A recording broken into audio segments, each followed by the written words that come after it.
had them here in a long time. I think probably since the last time I was chairman of the delegation.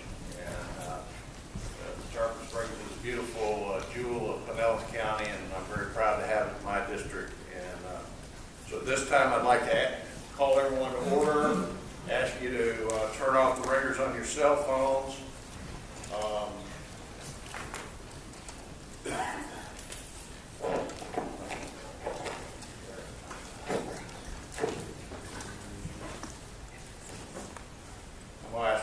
I'm going to ask Representative Chris Prowse to lead us in prayer, after which Representative Diamond will lead us in pledge of allegiance. Please stand. Right behind the screen over there. Please bow your heads. Heavenly Father, guide us today as we hear about the issues that are impacting our community, impacting our state. Pray for the members of this delegation that you guide us with wisdom, that you open our ears and our hearts to what's happening in our community.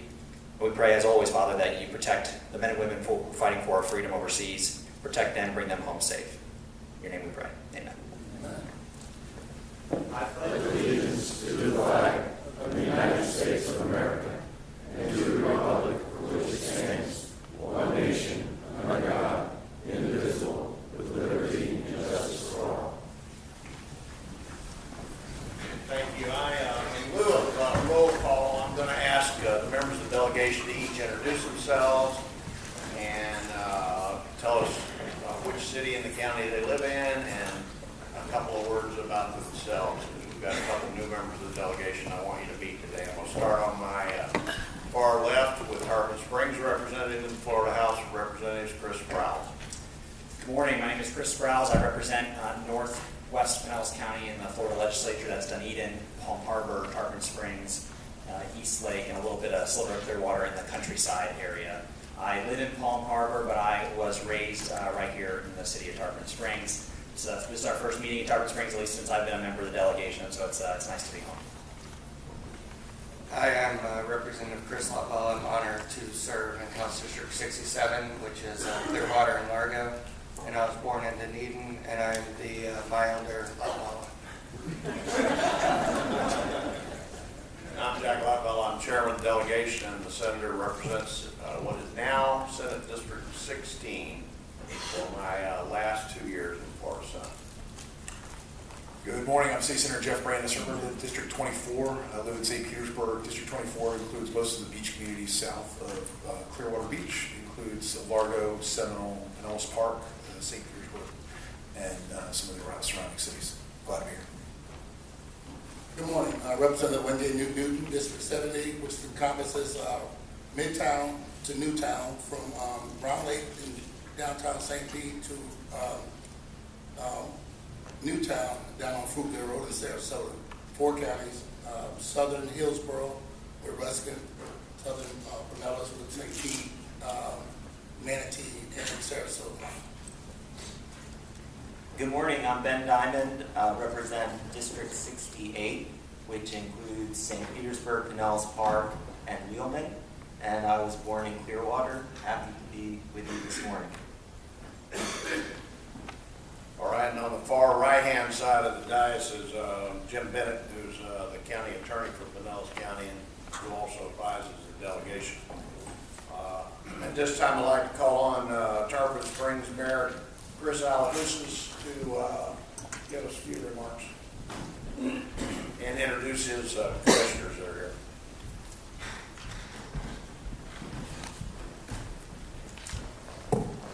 Ladies and gentlemen, good morning. Welcome to Tarpon Springs, and thank you for being here this morning. I'd like to recognize my colleague, Commissioner Sieber, that is with us today. Mr. Chairman, Senator Lotwell, Pinellas County Legislators, it's my honor to welcome all of you to our beautiful city of Tarpon Springs. And personally, I wanted to thank you for your commitment in keeping the citizens of Pinellas County updated on the bills that for the upcoming legislation session.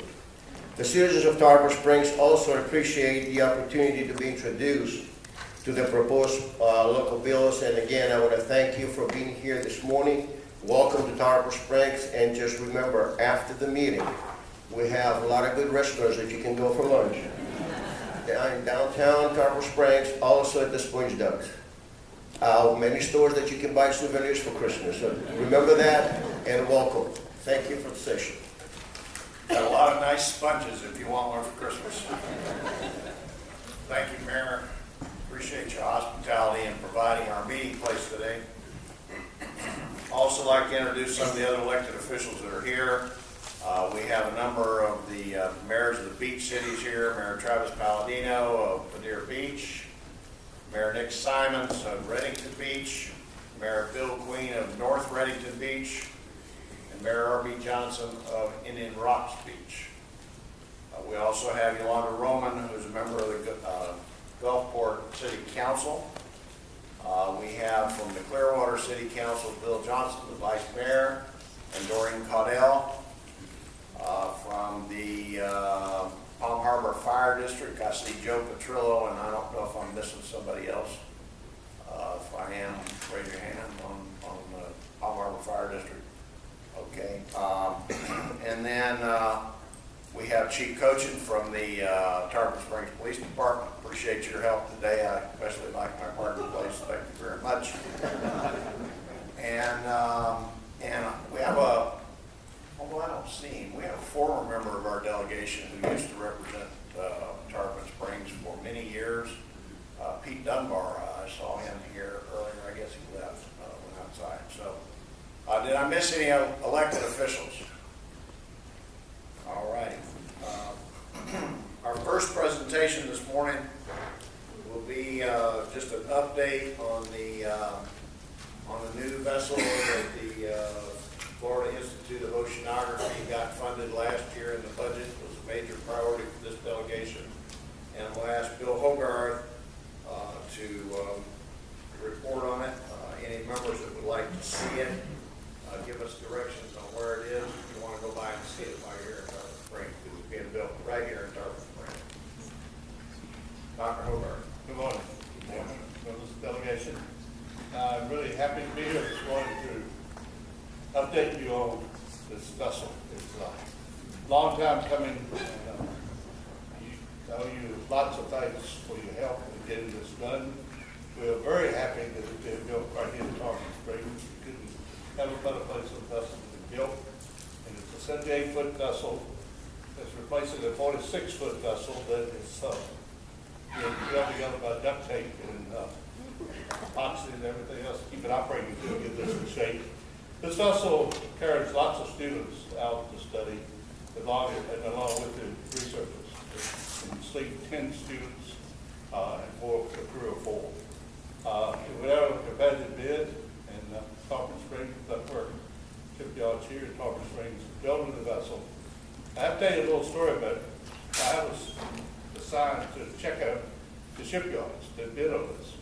So I started calling around and to check on, to make sure what they've done and how people felt about their work. I called a company up in New Bedford, Massachusetts. They've had about 20 boats built, but all of them built here. They said no one will ever build a ship for us unless it's ductwork. They go to business, we don't know what we'll ever do. They do what they say, they do it within the cost. The ship is fantastic. And I said, well, right, on a scale of 1 to 10, all but 25 or 30. He said, just give them the contract. They're the best people you're going to find. Call another one and come find out the same thing. They do what they say. They're within the cost. The devil have any cost override. They give you what they say they're going to give you at the price they say. Folks, I've met this family, and I just say that they're outstanding. It's a ductwork. The father, 2 sons, and a daughter. And that ship is being built with tender loving care by the family, and we are getting our money's worth. I hope that y'all will take the opportunity. I'm here today to do that too. Afterwards, if anyone, the delegation wants to go, they're on alert that you may come down. I have retired from FAA basically. I'm spending a few hours a month. My job is to get this vessel built and get it in operation. But I want to thank the delegation again because it was a battle to get this done. But if you look at the state of Florida, we have a $30 billion marine fishery industry in this state. $30 billion. It's more than citrus, it's more than cattle, it's more than grazing, it's more than space, all put together. Marine industry drives the state in economy. It's tourism is part of it. We supply good fresh seafood. And when the Deepwater Horizon occurred, we were the first out, and the state is still getting millions of dollars into doing research here in based on that work. I spent week before last in Cuba trying to work with the Cuban government because they get ready to drill. And if they drill, it's in their backyard in the Keys, and we got to make sure they do it right. And about it, they have no difference with it. So if things work out, we hope to have one of our research vessels there in May to get baseline data before they start drilling, so that if anything happens, we'll be able to pinpoint. So I just want to again thank you, and $7,000 been with me through this episode quite a bit, and given me a lot of great advice on how to handle things as FIO, and we really appreciate it. And so thanks a lot. The new director is not here today. He's at a meeting in Houston on some future work. Dr. Nancy Thompson represents FIO here. And the only thing you'll hear from FIO this year, they say we do have a budget request of Keys Green Lab, which we've taken over to operate from the state. We have a budget request that's been approved by the Board of Governors on their list of priorities. So thank you very much. Any questions I have, glad to answer. Any questions for Dr. Hogarth? I have one. Approximately when do you plan on launching this boat? That's one thing I've got to say, the most important one. The christening of this vessel will be in May, and we're going to do this based on hopefully y'all's schedule, but we know you're in session. So we want to have you here at the christening. There will be two sponsors. You know, when you build a vessel, you break bottles of champagne at the christening. So one of the things that go along with building the vessel. We will have two sponsors this year. One will be representing the legislator, which is Representative Peters, will be breaking the bottle of champagne that's for christening. The other will be President Bigshad, representing the academic side, who's put in about half of the vessel's money for this vessel. Those two will be the two sponsors of the vessel at the christening in May here in Coffee Springs. It'll be launched then, but we'll probably put in operation about July after all the secondary cruises and things. Right down the street. I hope so you can come and take a look at it today. Thank you. Questions for Dr. Hogarth? Yes, sir. Thank you, Mr. Chair. Ms. Hogarth, I want to thank you for all the hard work you've done with getting this vessel, funding it, coming to fruition. St. Pete played a part in that, and I was happy that the VP money went back from which it came to do research after all the damage that was done on the Gulf. So thank you for your champion this effort. For those who don't know, the city of St. Petersburg contributed $250,000 VP money to this. The academic institutions, which Steve Neville contributed about half. So $3 million was contributed by the users of the city of St. Petersburg. The total cost of this vessel was about $6 million. Dean Dixon. Yes.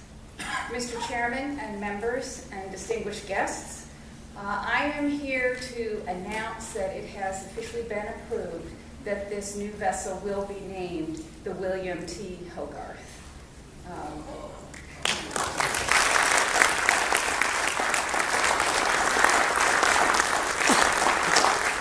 So I'm Jackie Dixon. I'm the Dean of the College of Marine Science, and I'm Chair of the Advisory Board for FIO, so representing all the member institutions. And I just want to read the rules that apply to naming of non-gift related facilities, and the ship falls under that category. Reserved for individuals who have made significant contributions to the university or to the state of Florida or to the fields of education, government, science, and human betterment, and who are recognized for their accomplishments and character. Bill Hogarth surpasses these requirements with flying colors. Let me address some of his many contributions, quickly, I promise, to government, science, and education. Hogarth's first career was with NOAA's National Marine Fisheries Service, where he served as director from 2001 to 2007. Hogarth was appointed by then President George W. Bush to serve simultaneously as the U.S. Commissioner and Chairman for both the International Whaling Commission and the International Commission for Conservation of the Atlantic. He joined USF as interim dean for the College of Marine Science in 2007. This was after he retired from NOAA, and so this was his, second or third job. In 2010, after the explosion of the Deepwater Horizon oil rig and resulting oil spill, then interim Dean Hogarth led the charge for making sure that the proper science was being done. In 2011, he was appointed as director of FIO, Florida Institute of Oceanography. So that was his fourth job.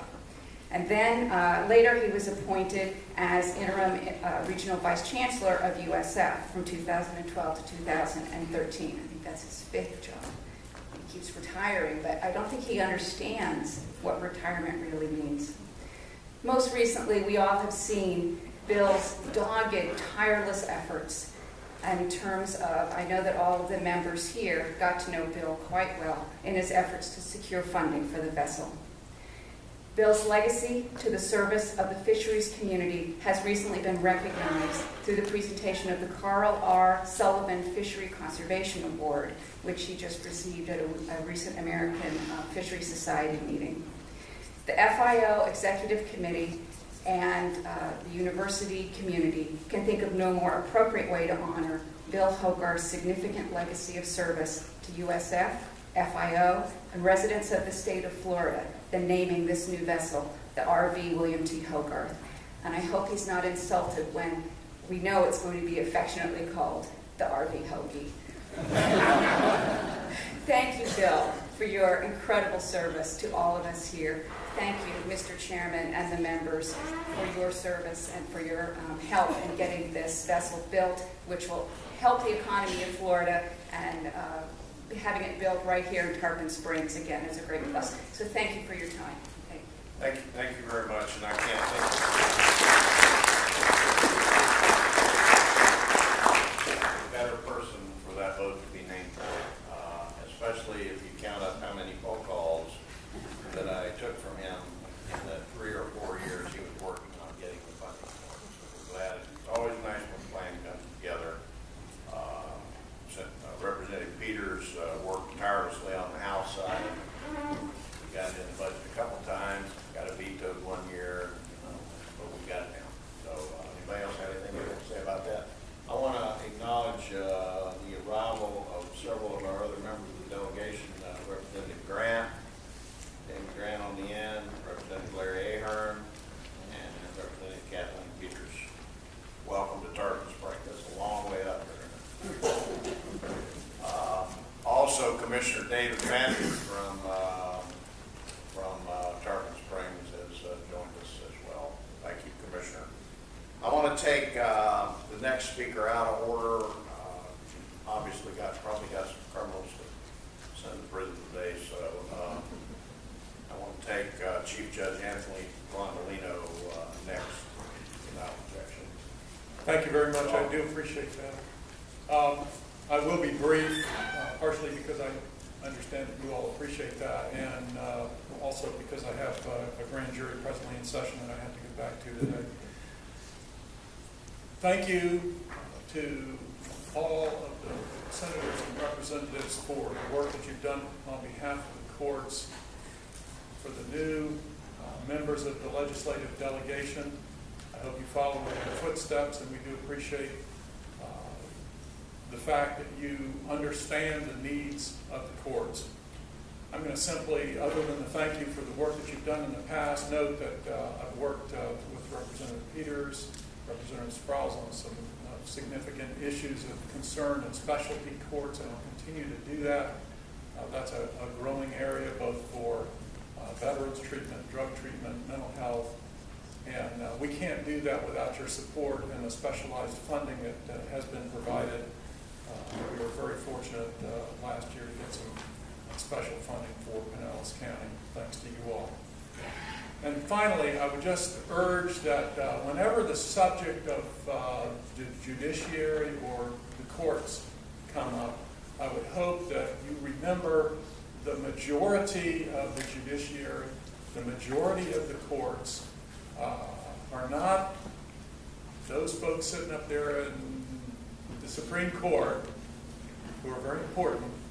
But I'll tell you that the trial judges, both the circuit judges and the county judges who work in the trenches serving the constituents of every one of you day-to-day, dealing with those day-to-day problems, and the hundreds of employees that work in our circuit as hearing officers, mediators, secretaries. And we have many, many people who are dealing with folks on a day-to-day basis. They are, and we are, in need of adequate funding to do all of the things that are mandated by state law and by the Constitution to perform our function. So please keep that in mind. We're not the ones who make some of the decisions that are distasteful to not only the legislature, but frankly, trial judges. And we need your help, your continued help. Thank you for your help in the past. And thank you for allowing me to come first. Thank you, Judge. Any questions for the judge?